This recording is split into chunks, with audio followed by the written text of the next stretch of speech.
अस्सलाम वालेकुम। मेरा नाम डॉक्टर हमाद है और मैं आपसे ग्रीनफील्ड स्कूल सिस्टम फसूख से मुखातिब हूँ।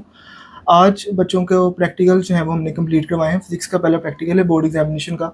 उसके अकॉर्डिंग बच्चों का आज वाइवा रखा गया है, जिसमें 10th क्लास के बच्चों का हम लोग आज वाइवा जो है वो आपके सामने जो है प्रेजेंट करेंगे, ताकि आपको भी आइडिया हो सके कि बच्चों की प्रिपरेशंस कैसी हैं और कितनी हैं। अल्हम्दुलिल्लाह बच्चों ने सारे प्रैक्टिकल्स बहुत अच्छे से परफॉर्म किए हैं और बच्चे जो हैं वो आज आपको वाइवा जो है वो प्रेजेंट करेंगे। Thank you. जी बेटा, आपके सामने वर्निंग कैलिपर पड़ा हुआ है, आप मुझे इसके पार्ट्स बताएं। वर्नियर कैलिपर, ये इसका मेन स्केल है, ये इसका वर्नियर स्केल है, ये स्क्रू है, ये आउटर जॉज है, ये इनर जॉज है और ये इसकी टेल है। इसको ओपन करके इसकी टेल की मुझे डेप्थ बताएं। फिक्स्ड और मूवेबल जार्स का डेमो दें थोड़ा सा। फिक्स्ड और मूवेबल जार को कैसे हम लोग जो है वो कर सकते हैं। फिक्स्ड और मूवेबल जार इस नट से हम इसको फिक्स कर सकते हैं और इस नट से अगर हम ओपन करेंगे तो ये मतलब मूवेबल हो सकते हैं और इसको जब टाइट करेंगे तो ये मूवेबल हो जाएंगे। मूव करके दिखाएं जार्स को। बेटा, टेल का मकसद क्या होता है? जो हमारे पास स्क्रू गेज की टेल, वर्नियर कैलिपर की टेल, उसका क्या पर्पस होता है हमारे पास? इसको हम डेप्थ मेजर करने के लिए यूज करते हैं, किसी चीज की डेप्थ मेजर करने के लिए। जी, आपके सामने वर्नियर स्क्रू गेज पड़ा हुआ है। आपके सामने स्क्रू गेज पड़ा हुआ है। आपने इसके मुझे पार्ट्स के नाम बताने हैं, ठीक है, और इनका पर्पस भी बताना है, ठीक है। ये फ्रेम है, स्टड है, ये हमारे पास सिंबल है, रैचेट है, सर्कुलर स्केल है और ये मेन स्केल है। ये जो रैचेट है ना, इससे हम किसी चीज़ को मतलब फिक्स कर सकते हैं, यहाँ पे टाइट कर सकते हैं और यहाँ से सर्कुलर स्केल को हम मतलब मूव कर सकते हैं, यहाँ पे इसको मूव करवा सकते हैं। और जो मेन स्केल होता है वो हमारे पास इमूवेबल होता है, जिसकी वजह से हम इसकी वजह से किसी भी चीज़ का डायमीटर फाइंड कर सकते हैं, इसलिए इसे यूज़ किया जाता है। ओके, रैचेट जो होता है हम लोग, आपने बताया कि इसको हम लोग टाइटन करने के लिए यूज़ करते हैं या लूसन करने के लिए। तो जब हम लोग, हमें कैसे इंडिकेशन होगी कि हमारे पास जो चीज़ है वो परफेक्टली जो है वो टाइटन हो चुकी है जार्स के अंदर? जब इसमें से आवाज़ आएगी तब हमें बिल्कुल पता चल देगा कि वो जो चीज़ है वो बिल्कुल परफेक्टली टाइट हो चुकी है, जैसे इस तरह की आवाज़ आए तो। गुड। ओके बेटा, आपने पढ़ा होगा उसके बारे में। प्रिज्म जो है आपके सामने, इसकी मुझे बताएं साइड्स के बारे में। कौन सी साइड होती है और किस पर्पज़ के लिए हम लोग प्रिज्म को यूज़ करते हैं? प्रिज्म की एक रिफ्लेक्टिंग साइड होती है और एक नॉन रिफ्लेक्टिंग साइड होती है। इसको जब हम सनलाइट पे रखें ना तो इसमें से डिफरेंट रेज, कलर्स की रेज निकलती हैं। जिस तरह रेनबो कलर होते हैं वैसे के रेनबो कलर निकलते हैं। ओके, आप मुझे बताएं कि आपने पिच को, आपने हमने स्क्रू गेज को पढ़ा है, हमने उसके पिच के बारे में आपने मुझे बताना है कि पिच बेसिकली स्क्रू गेज की कैसे फाइंड करते हैं और पिच की वैल्यू कितनी होती है। पिच की वैल्यू, अगर हम ये स्क्रू गेज की जो सर्कुलर स्केल है इसको हम टोटली मूव कर लें, मतलब 0 से स्टार्ट होकर दोबारा यहाँ पे आ जाएं, सिर्फ हमें 0.5 तक रीडिंग नजर आए तो ये कंप्लीट रोटेशन है जो इसकी सर्कुलर स्केल की, इसे हम पिच कहते हैं। और आपने क्या पूछा? बस ये ठीक है। अब आप मुझे बताएं कि फर्स्ट कंडीशन ऑफ इक्विलिब्रियम की स्टेटमेंट।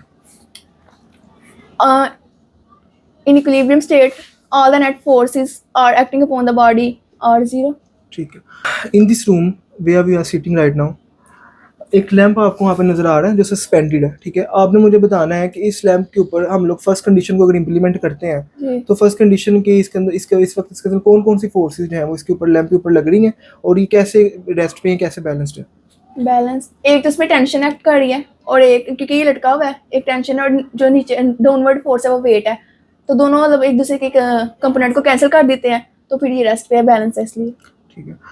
ओके, गेट्स आपने पढ़े? जी। नैंड गेट का ट्रूथ टेबल मुझे बता दें। नैंड गेट का ट्रूथ टेबल 0 0 1 0 1 0 1 1 जी 1 0 1 1 1 0। ठीक है। ओके, कनकेव और कन्वेक्स मिरर का आइडिया आपको थोड़ा सा? मिरर फार्मूला क्या होता है? Mirror formula 1/f plus is equal 1/p plus 1/q। Okay, basically हम लोग कौन से जो है वो हेडलाइट्स में गाड़ी के कौन से मिरर्स को यूज़ करते हैं? कन्वेक्स। ओके, आपने मुझे बताना है मायोपिया और हाइपरमेट्रोपिया का डिफरेंस। मायोपिया में हमें दूर की चीज़ें बिल्कुल मतलब नज़र नहीं सही आती हैं, क्लियर नज़र नहीं आती हैं, हमें नज़दीक की चीज़ें अच्छी तरीके से नज़र आती है। इसमें जो हमारे आई बॉल्स हैं वो बड़े हो जाते हैं और जो इमेज फॉर्मेशन है वो रेटिना से पहले बन जाती है और इसको हम ट्रीट कर सकते हैं कनकेव मिरर के साथ। Very good.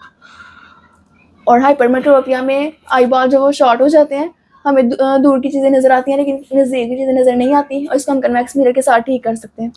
आपने एटॉमिक फिजिक्स का चैप्टर पढ़ा है, ठीक है, 10th क्लास में। फीन और फीन रिएक्शंस का डिफरेंस बताएं और एनर्जी अब्जॉर्ब और रिलीज कब होती है, तो सब मुझे बता दें आप। फिशन रिएक्शन में एनर्जी रिलीज होती है और फ्यूजन में एनर्जी अब्जॉर्ब होती है। जब यूरेनियम का, अगर फॉर एग्जांपल हमारे पास यूरेनियम पार्टिकल है, जब वो टूटता है तो काफ़ी ज़्यादा एनर्जी रिलीज होती है, और अगर जिस तरह फ्यूजन में काफ़ी ज़्यादा हाइड्रोजन के जो आइसोटोप्स हैं वो जब मिलते हैं तो वो एनर्जी अब्जॉर्ब करते हैं और वो हीलियम पार्टिकल में कन्वर्ट हो जाते हैं। ठीक है। अच्छा बेटा, आपने ना मुझे बताना है सबसे पहले तो वर्निंग कैलिपर्स के पार्ट्स मुझे बताएं, और दूसरा मुझे ये बताएं लीस्ट काउंट बता दें कितना होता है बस। लीस्ट काउंट वर्नियर कैलिपर का लीस्ट काउंट 0.01 सेंटीमीटर है। आपने टाइप्स ऑफ मोशन को पढ़ा होगा, मोशन क्या होता है, डिफाइन करें मोशन। मोशन हरकत होती है किसी भी बॉडी की या किसी भी चीज़ की, और types of motion translatory motion, vibratory motion और रोटेटरी मोशन। हाउस फ्लाई जिसे हम लोग मक्खी आम जुबान में कहते जी। हैं, या बी को देखने तुम शायद की मक्खी कहते हैं। अगर हम लोग बात करें इनके मोशन की, हाउस फ्लाई की या बी के मोशन की, तो आप इसको कौन सा मोशन का नाम देंगे? रैंडम मोशन, क्योंकि क्यों? डिसऑर्डर मोशन है, इरेगुलर कहीं पर इसके भी अलावा हो जो गैस मॉलिक्यूल्स होते हैं उनका मोशन कौन सा होता सकता है। है? ब्राउनियन मोशन, तो किसकी एग्जांपल में आएगा वो? रैंडम मोशन की एग्जांपल। वाइब्रेटरी मोशन को इसी दो एग्जांपल्स हैं। Vibratory motion to and fro motion होती है, और इसकी example swing and pendulum of a clock. Very good. Okay, second condition को कौन सी बॉडी कब सेटिस्फाई करेगी, इक्विलिब्रियम की सेकंड कंडीशन को? when the summation of the torque is equal to 0. What is summation sigma, for what purpose it is used? Summation sum of torque, कोई example दें torque की जिसमें टॉर्क प्रोड्यूस हो रहा turning effect of door knob हो। and turning of sharpener, pencil in the sharpener. ठीक है, good. Okay, अब आपने मुझे बताना है कि मैंने एक बॉडी, मेरे पास मैंने एक बॉल है मेरे पास, ठीक है, टेनिस बॉल या कोई भी बॉल है, उसको मैंने अपवर्ड फेंका, कुछ पॉइंट के बाद बॉडी जो है वो डाउनवर्ड वापस आएगी क्योंकि ग्रेविटी की वजह से, ठीक है। अब आपने मुझे ये बताना है कि बॉडी की वैल्यू कितनी है जब वो अपवर्ड गई है, और बॉडी की वैल्यू कितनी है जब वो डाउनवर्ड आई है, और कौन सी एक्सेलरेशन बॉडी के ऊपर एक्ट कर रही होती है उस टाइम। जब बॉडी ऊपर की तरफ जाती है तो जी की वैल्यू होती है -10 मीटर पर सेकंड स्क्वायर, और जब नीचे की तरफ आती है तब -10 मीटर पर सेकंड स्क्वायर। जी होता क्या है वैसे? जी ग्रेविटेशन एक्सेलरेशन। तो आपने भी बोला जी का ग्रेविटेशनल जी। एक्सेलरेशन कब इंप्लीमेंट होगी बॉडीज पे? जब body is vertically freely fall हो रही होती है। ठीक है।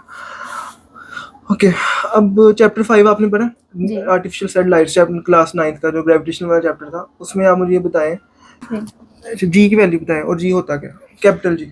कैपिटल जी यूनिवर्सल कांस्टेंट है क्योंकि इसकी वैल्यू हर जगह सेम होती है। इसकी value 6.67 multiply 10⁻⁻11 newton metre square KG per square. ठीक है। ओके, आप मुझे बताएं आर्टिफिशियल सैटेलाइट्स कौन सी होती हैं? आर्टिफिशियल सैटेलाइट्स जो हमने खुद भेजी होती हैं, जो जिससे वेदर वगैरह के बारे में हम इंफॉर्मेशन यूज़ कर सकते हैं और कम्युनिकेशन के लिए यूज़ होती हैं। जी ठीक है।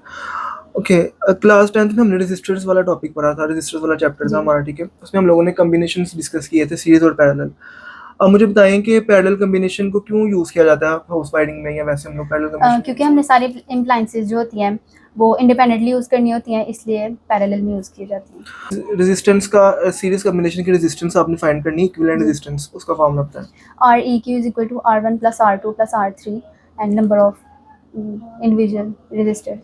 ठीक है। ओके, आप मुझे बताएं कि आपने चैप्टर जो आपने पढ़ा था 10th क्लास में, ICT, information and communication technology, उसमें हम लोग ईमेल कहते हैं, ई कॉमर्स कहते हैं, ई का मतलब क्या होता है? Electronic mail. ठीक है।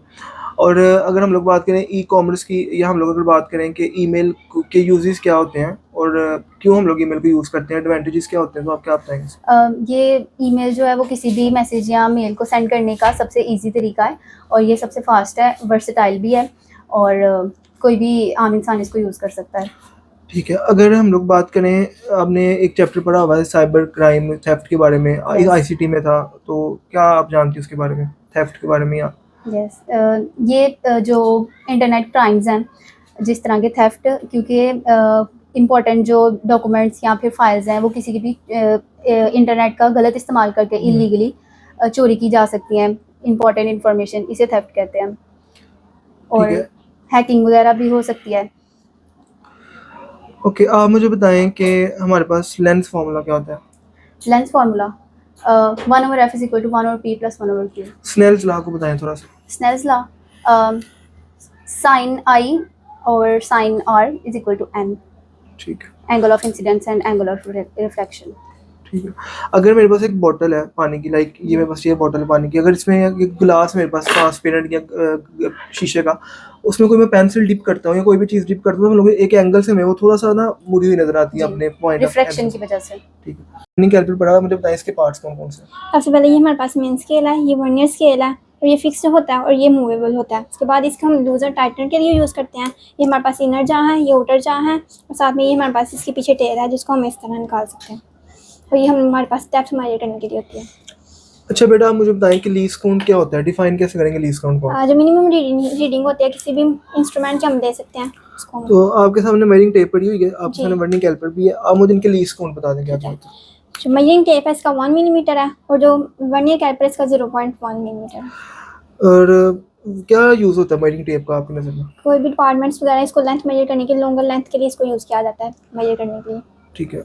अच्छा, आप मुझे बताएंगे ओहम्स लॉ आपने पढ़ा था क्लास 10th में, आप मुझे ओहम्स लॉ का बता देंगे, ओहम्स लॉ का मैथमेटिकल फॉर्म क्या होती है? V इक्वल है आई आर के। V हमारे पास पोटेंशियल डिफरेंस है, I हमारे पास करंट है और R रेजिस्टेंस है।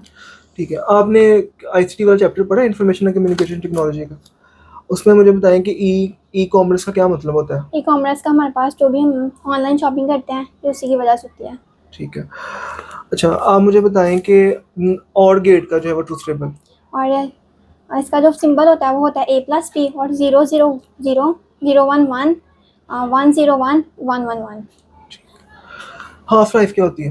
हाफ लाइफ किसी भी जो हमारे पास रेडियोएक्टिव एलिमेंट हो जो वो अपने ऐसे आधा रह जाएगा तो उसको हम उसकी हाफ लाइफ कहते हैं। ठीक है। अच्छा बेटा, आपके सामने स्क्रू गेज पड़ा हुआ है, आप मुझे इसके पार्ट्स बताएं और इनके पार्ट्स का क्या काम होता है वो। ओके, फर्स्ट ऑफ ऑल ये हमारे पास फ्रेम होता है, उसके बाद इस पार्ट को रैचेट कहते हैं, इसे थिम्बल कहते हैं, ये सर्कुलर स्केल है हमारे पास, और ये जो है मेन स्केल है इसका। फिर ये हमारे पास स्पिंडल होती है और ये हमारे पास होता है एनुअल। और ये जो रैचेट है ये हमारे पास जब किसी भी चीज़ को यहाँ पे किसी भी बॉडी को रखते हैं और उसको फिक्स करने के लिए तो हम यहाँ पे इसको घुमाते हैं और यहाँ पे एक साउंड प्रोड्यूस होता है, तो उससे हमें पता चल जाता है कि ये चीज़ जो प्रॉपर्ली फिक्स हो चुकी है और इसे आगे फिक्स नहीं करना। उसके बाद ये सर्कुलर स्केल होता है, इसकी रीडिंग ली जाती है, फिर मेन स्केल की रीडिंग ली जाती है, फिर सर्कुलर स्केल की रीडिंग को वर्नियर जो हमारे पास होता है लीस्ट काउंट उससे मल्टीप्लाई करते हैं और इसे ऐड कर देते हैं तो हमारे पास रीडिंग आ जाती है। रैचेट को आपने बताया कि हम जी। लोग टाइटन करने के लिए साउंड प्रोड्यूस होता है, साउंड प्रोड्यूस करने कैसे प्रोड्यूस होगा? ओके, रैचेट से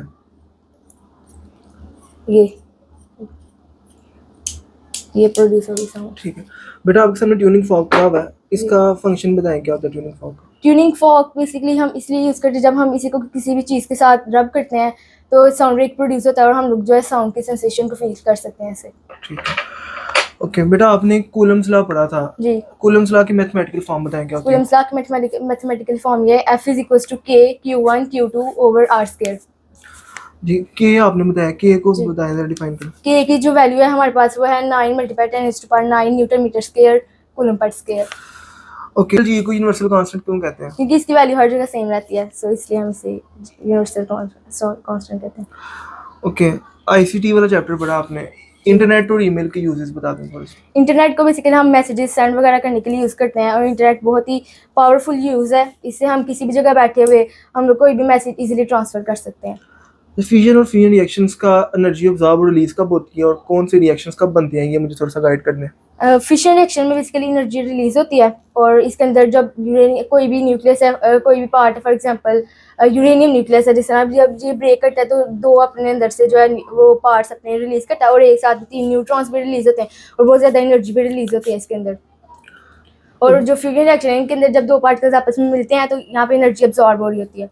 अच्छा, एंड गेट का ट्रूथ टेबल बता दें, एंड का। ओके, 0 1 0 1 0 0 0 0 0 1 1 1। ठीक है।